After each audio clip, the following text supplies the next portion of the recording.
My name is Nathaniel Seymour, and today we're going to be doing a tutorial which is titled Animating Animals in Motion. And this is going to be focusing on that one rig, what's his name? Sloan, the dog rig.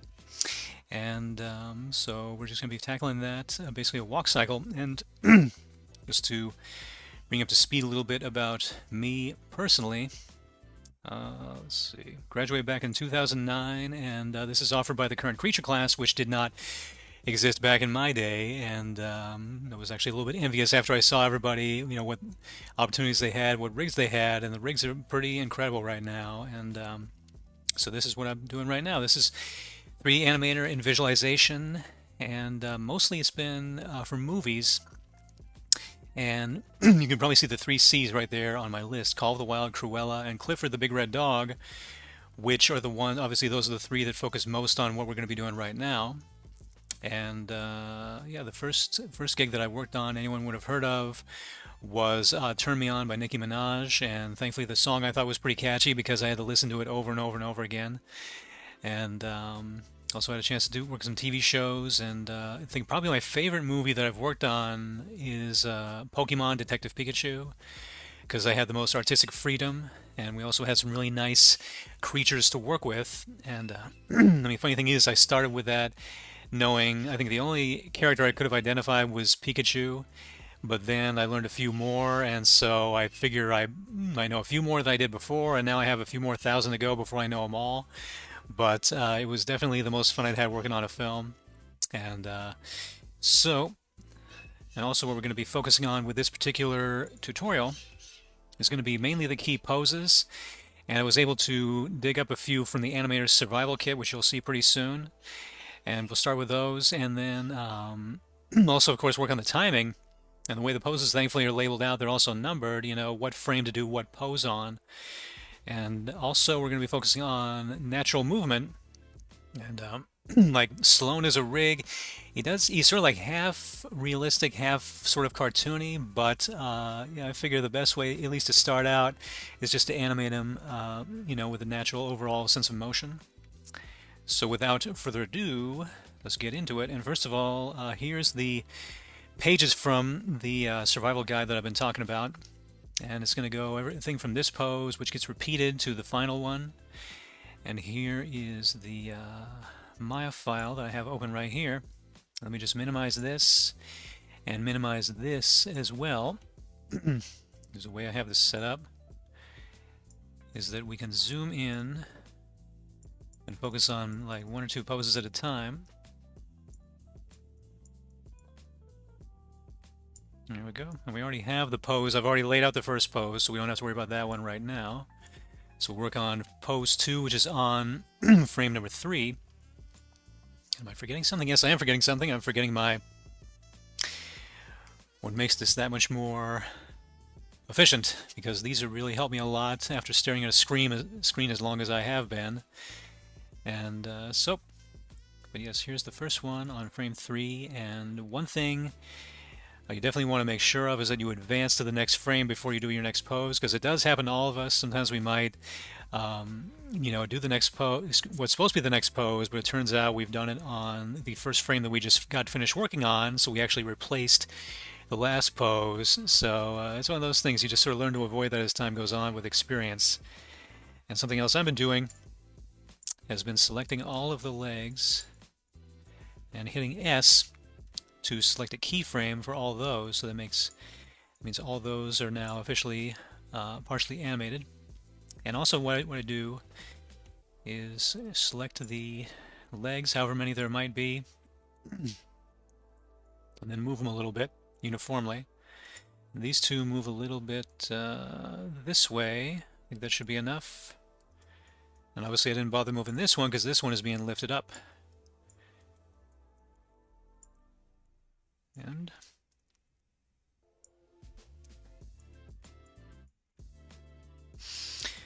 something else I sometimes work with is the foot roll right here, which sort of enhances the pose a little bit. If I want to enhance it even more, I can work with the toe tap. And something else that's really been a big help has been the heel raise. So that really makes the pose a lot more convincing because it makes the knee move forward a little bit more. And we're also going to move this one just a little bit higher and a little bit further out. Match up with this, and here we go. And for right now, we're going to be focusing mainly on the legs and then do as much as we have time to do afterwards with the midsection and the head and the neck and what have you. And now this one is being put down. This one's almost ready to be planted. And I always try to have it not too high up, depending on how many frames I still have. In this case, I have 2. So I don't want it to be up too high before it plants, because it's going to look like it's going to come down way too fast, way too hard. And here we are. All right. Now on to frame 5. And I did, yes, I did advance. That's good. Good. I advanced the frame. That's a good sort of first step to get in the habit of doing. I already have this one selected, so I'll select all the rest of them.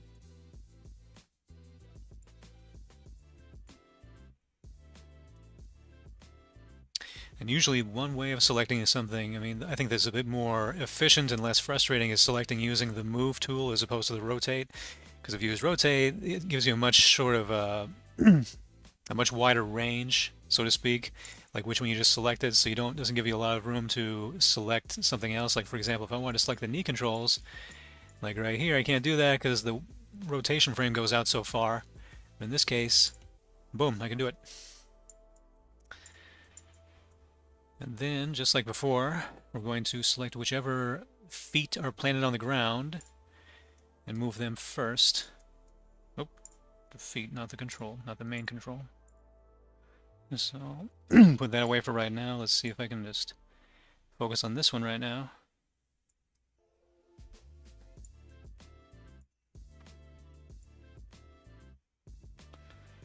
And here we are. So I think the height is just about right. Wait, not the leg twist. Heel raise. Here we go. And also this one's going to be planted, so the first thing you want to do, the first thing I want to do, is select the translate Y to 0, because that's what dictates what's going up and down. And also the rotation. And also the foot roll. And also the toe tap. Make sure those are all zeroed. And actually, well, the foot roll we can actually add a little bit too, because just after it's planted, it's been my experience that it's not all the way planted. Like the foot is mostly there, but not quite flat quite yet.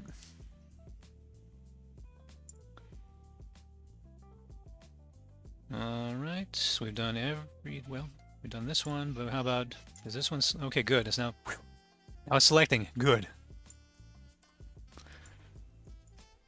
That's another sort of unofficial lesson right now. Whenever you're having technical errors, sometimes it helps to just sort of put them aside for a bit, especially if there's other things you could be doing, and the glitch might sort of unglitch as you're working on something else, as it pretty much did just now. Something I always have to bear in mind. Here we go. Now, up to frame 7, and now we have not 1, not 2, but 3 feet planted on the ground, so we're going to move those first. I think right here should be alright. Up here. And this one, I think could be... Oh, did I forget to... Ooh, I forgot to create their keyframes. Shame on me. There we go. Foot roll, I think, could be a bit more flat, I think. Right about, yeah, I think right about there should be alright. And also a little bit of heel raising could work too. There we go. So a little bit of foot roll here, and probably a little bit of foot roll here, maybe. I think a little bit. I think there's going to be a lot more on the next pose, but just to get things going, might as well do it now. This one can also use a little bit more heel raising.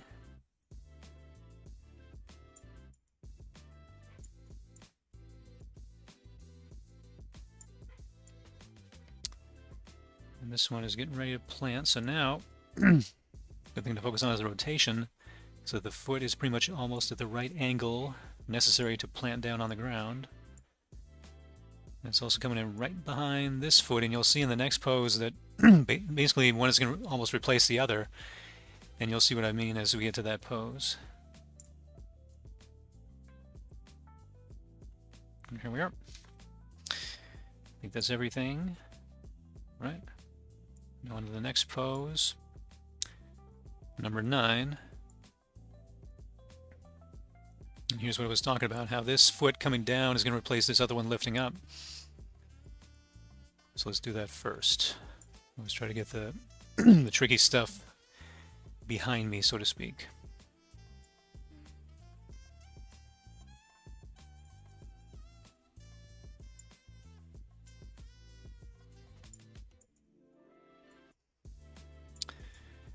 And I think what I'll do is have this one lift up first. And as it's lifting up, I think it's also going to move a little bit toward the center to make room for this one to land down.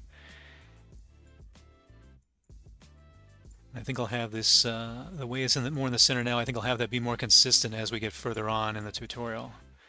Because that's usually how he lands anyway. Very rarely does something land like this. It's more centered when it lands.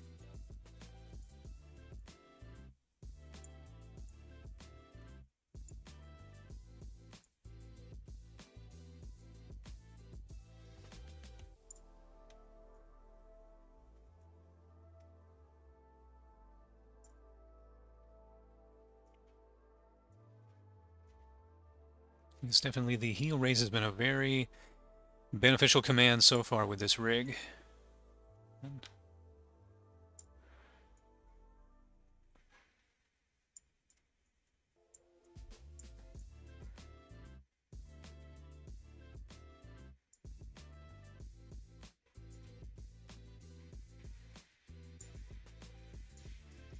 Alright, now we have a space nice and clear for this one to come down, and then once again we're going to zero out the translate Y and then the rotation X.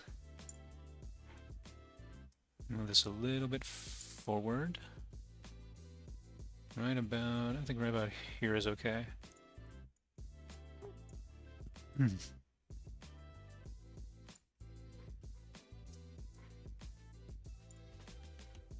don't know if you can hear it or not, but there's actually dogs barking outside my window, but if you can't hear me, you can just take my word for it.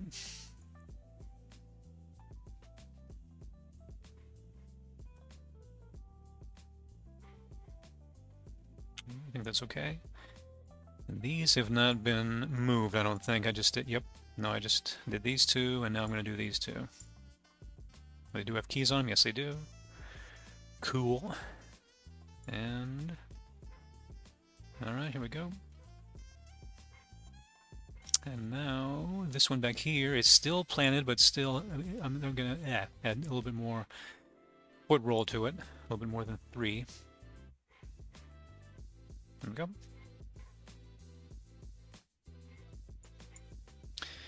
And now, on to the next pose.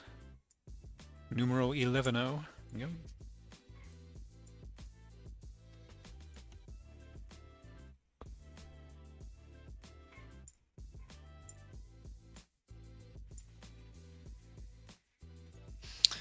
We have our keys, and we have our, yes, we have the same 3 that are now, yes, now planted on the ground. So those get to be moved first.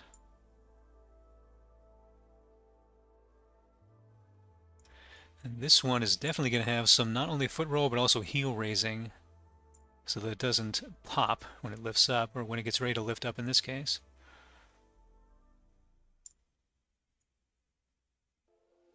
Alright. It's pretty much the knee getting ready to lift up. Looking okay. And now this one. First thing, here we go, I think. Yeah, right about there should be good enough. That should not be enough rotation for right now.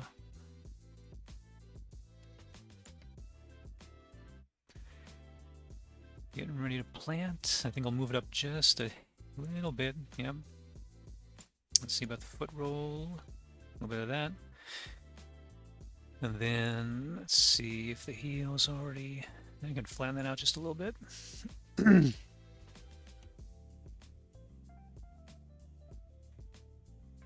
Okay. And now, yep, this last one for this section right here, and that same pose is also repeated down here.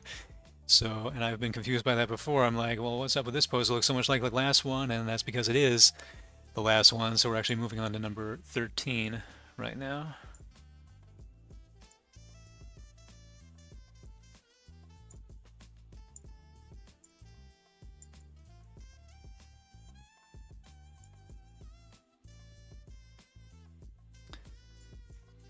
Now we have, as I would have thought, we have two legs that are planted now in this particular pose.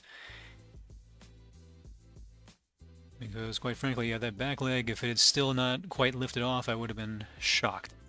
So, lift this bad boy up. The rotation and the usual commands, the foot roll, maybe the foot tap, and definitely the heel raise.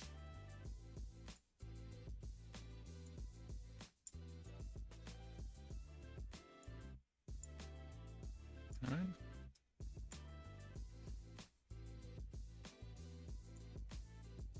Tap the toe a little bit. And now, so it looks, yep, this really does a good job of making it look like it's actually moving forward. And now this one is definitely moving forward. Also, getting ready to plant.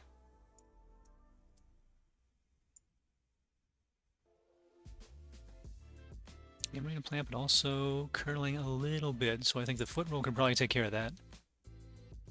Yeah. And something they'll definitely add on to that is the toe tap. See how it looks compared to the last one. Okay, yeah, pretty good. Getting ready to plant down. Now we're getting ready to go to 15. Here we are.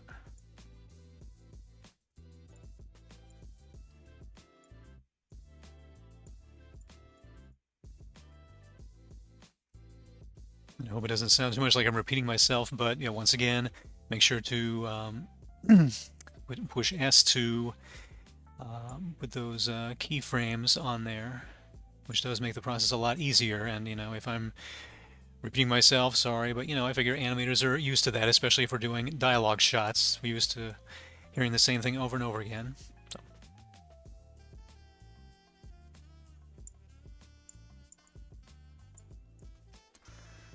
Now this one is planning down, and once again, same procedure. Repeating myself again on this one, yes. 0 those, and also the foot roll I might leave alone for right now, but definitely 0 out the toe tap. But I think the foot roll might even stay where it is, because once again, once the foot first hits the ground, makes contact, it's not quite flattened yet, so now it's sort of, lack of a better expression, on its tiptoes, kind of.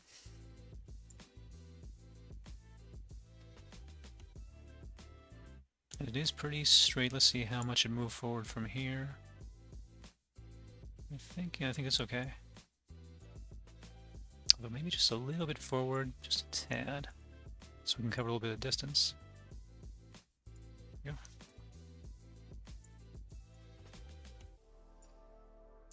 These two are now moving.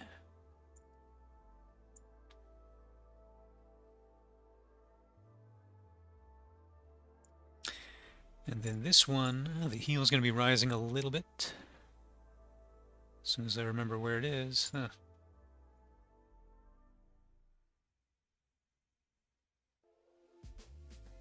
Okay. And now this one, moving forward and also rotating forward, getting ready to plant. About here.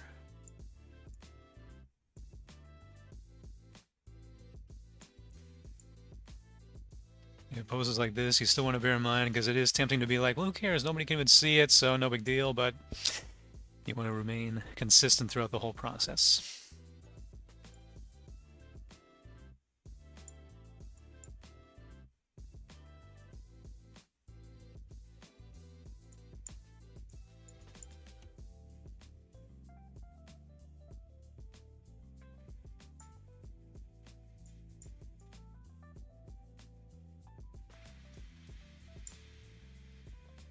There we go. It makes a better silhouette, I think. So now on to frame 17.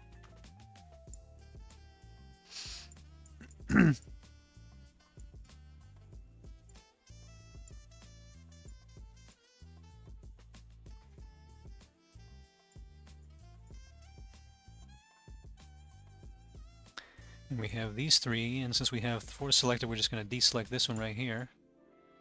I think that's what, yeah, there we go.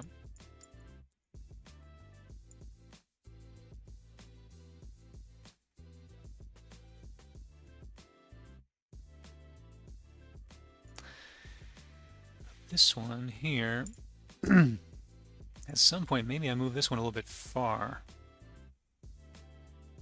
Because right now it looks like it's going back further than it should be. The other two look okay, but this one...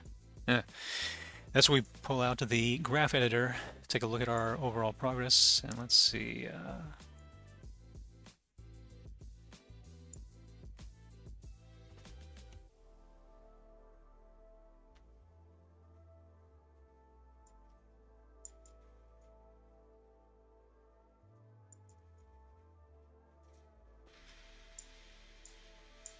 make this nice, and here we go.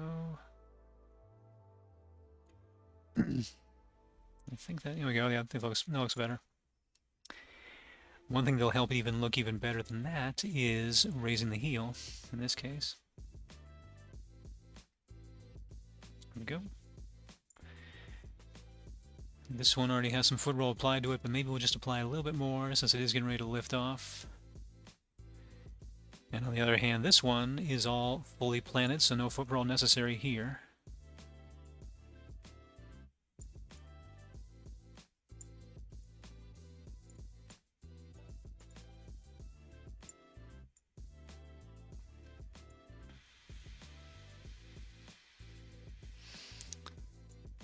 Let's see. This takes a bit more. It should be right about here, I think.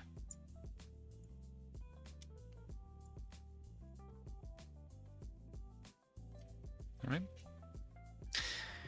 And now on to 19, which is our last official new pose, because after that, number 21 is just going to be one copied over. So as long as we have this one selected, we can select all of them and do our usual routine of, once again, advance forward. Excuse me. And then S.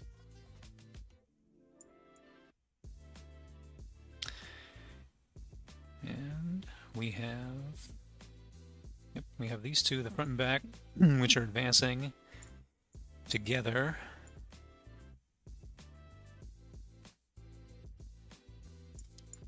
And then these two, which are like the before, trading places. And one thing you'll notice is it's not exactly the same going both ways on 9 and 19, which I think is probably there for variety, which is a good idea because really, I mean, when it comes to nature, like animals, humans, what have you, nothing ever happens the same way twice, especially when it comes to walking.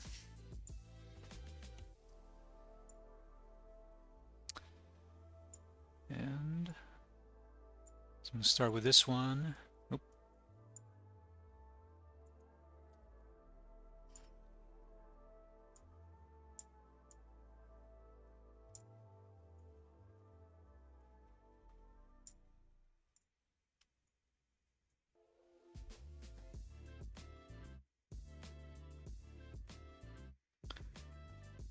Alright, see if we can get a little bit more rotation to this.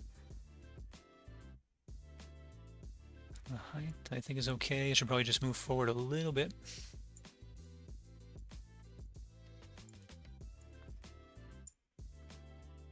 And now, usual deal with this one.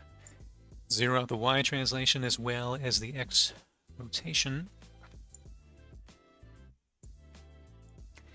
And the foot roll, I guess, it looks like it's pretty well planted here, although I won't zero it out, but I'll lower the foot roll pretty significantly, because I figure this usually one would assume that's just how it happens, you know. If it's the front foot, it's going to be, you know, a lot more on its tiptoes, so to speak, because it's going, you know, it's pretty much covering more distance and taking care of balancing more weight.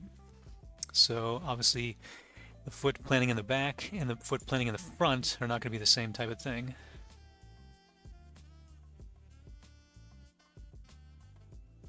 Let's see how the heel raise looks. Looks good. Right about here, I think should be all right. Okay. All right. So now we take all four and we copy them.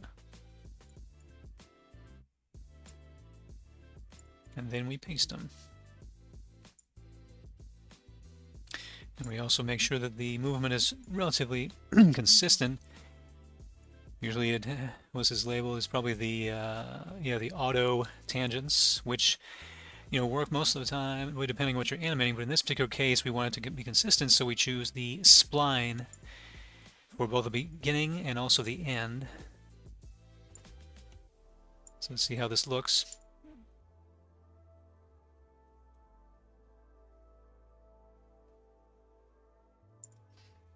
There's 1 foot. Let's see so we can fix that. Kind of, yeah, right about here. Kind of slows down, almost stops. Let's see what we can do about that.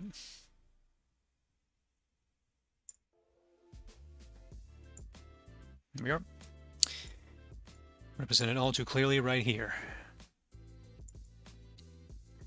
This is just one of the many examples of how beneficial the graph editor is. Helps you really keep an eye on your work little by little. There we go. If we want to look even more like a cycle, knock off the first frame, so then we're not looking at two of them twice. There we are. So now we're going to go into the midsection movement. And for that, I'm actually going to take this and stretch it all the way back out. And I think I can actually set the scale from 150 to 100. See how that looks? Looks all right. Here we go. Well, it looked okay there, but now 321. No. I guess well, you can even zoom in a little bit past that point since we have all this extra space. Give us a better look at what's going on. Here we go. And since we're starting with the bottom area, I really don't know. I'm trying to be PC with my labeling, but what I look at is which frames have it the lowest and which frames have it the highest. So in this case, frame 1 I think has it the lowest, unless there's another one. Well, 1 and 11, which are pretty much the same thing, as represented right here.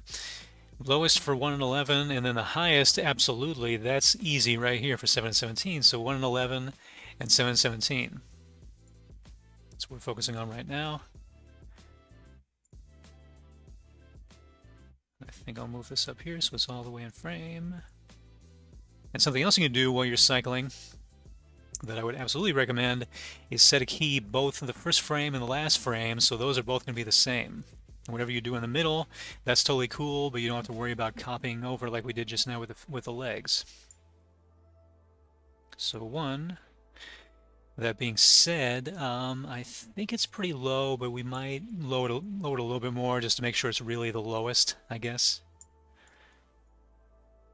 So, like about here, I think. Nothing too dramatic, just a little bit. All right, so that's 1, and technically 21. And also 11 is going to be the same, so we're just going to set a key right here. And then the other two are going to be 7 and 17. So 7 for the highest, and set a key there. And then also why not just go to 17 and set a key there too. And select those two and make sure we have only this selected because I have accidentally selected all the translate keys and it just makes everything move funny. So we go, 7 back here. And then move it up. See how that looks. All right, looks pretty good. And you might also notice how these two frames, this one and this one, do not end with the spline tangent. And of course, the reason, I'm sure you can see the reason, because we don't want it to have like an arc or not a point. We want an arc, not a point. So we have an arc right here, And we want to continue that arc by leaving these at the auto tangents right here. Make sure everything moves nice and smoothly. And now we're going to go to the front one. And just like before, we're going to determine which frames are have that section at the highest and which ones have it the lowest. And it looks to me it's a bit trickier because we have the shoulders that are moving up also, so that might sort of confuse us, like which part is the spine and which part of is the shoulder. And it looks to me like the two frames that have it the lowest are probably 7 and 17, I think, which oddly enough are the same ones that have the back part the highest. So I think, yeah, 7 and 17, those will be the lowest, and then the highest will be right here, 3 and 13. So 3 and 13 and 7 and 17. See how that looks. And just like just like before,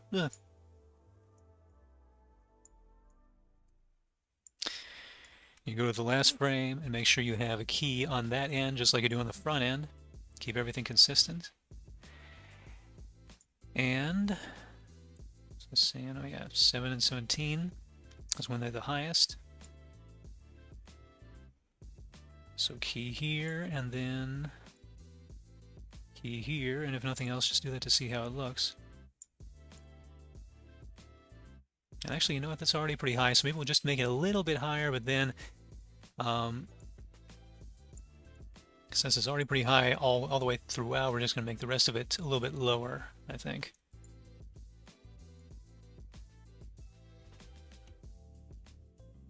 Okay. And just to refresh my memory, let's see, the two that we decided were the midsection lowest is 1 and 11, I think. I think that was it.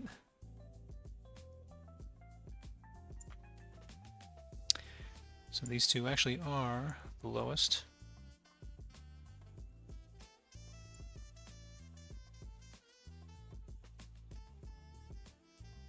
Let's see. Look at that again. I think I forgot something. Let's see. What was it? 9 and 19, 7 and 17, and then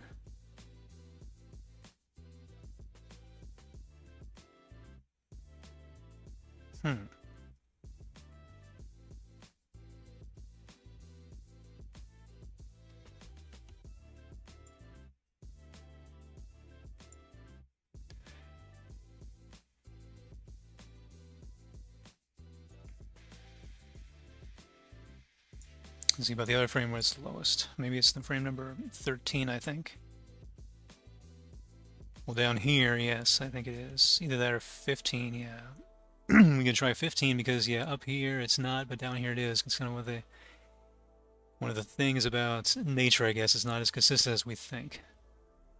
So let's see, 15.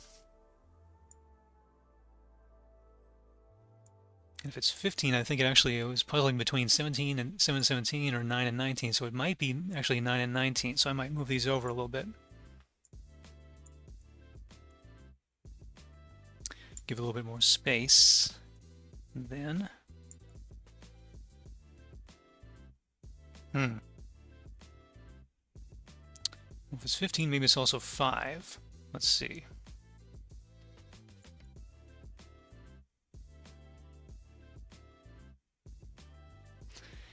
And then we take these two, move them up a little bit, so we can keep the spline going consistently. And of course, just like before, we're going to be using the spline option with the tangents right here, so let's see how it looks.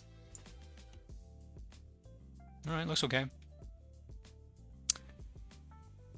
Got a little bit lost back there, but not permanently. And same thing with the head. We're going to be, I think we'll have time to just scratch the surface on that very quickly, but basically the technique we've been using for the midsection is pretty much also going to work with the head and the ears and everything else. And of course, if nothing else, we could also use the techniques that we learned with the legs. So I think everything we've covered so far is good enough to finish the whole cycle. So first things first, once again, we go to the end, add the frame, And let's see, we'll look back at this to see when the head is lowest. And I think, yeah, the part that has, I think it's safe enough to go with the part that says head down. So that would be on 9 and 19. And that'd be in that same sense, head up on 5 and 15. So basically all you have to remember is like 9 and 5, like 9 to 5. There's a little sort of clever way of remembering it. So let's say 9 to 5, which means 9 and 19 and 5 and 15.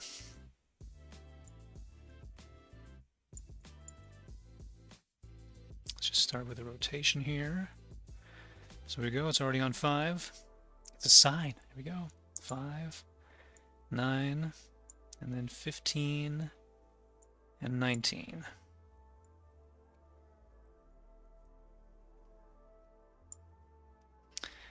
And thankfully some of this is still visible, so I know which one of these involves the head going down. That would be 9 and 19.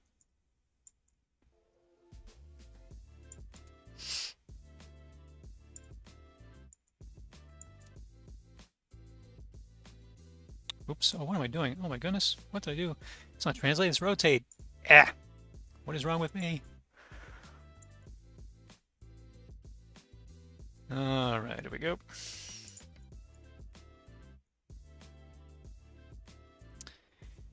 So, and just like I was saying before, just like we did before with the last midsection, we take these and move them up a little bit to keep the cycle consistent, and switch these over to spline.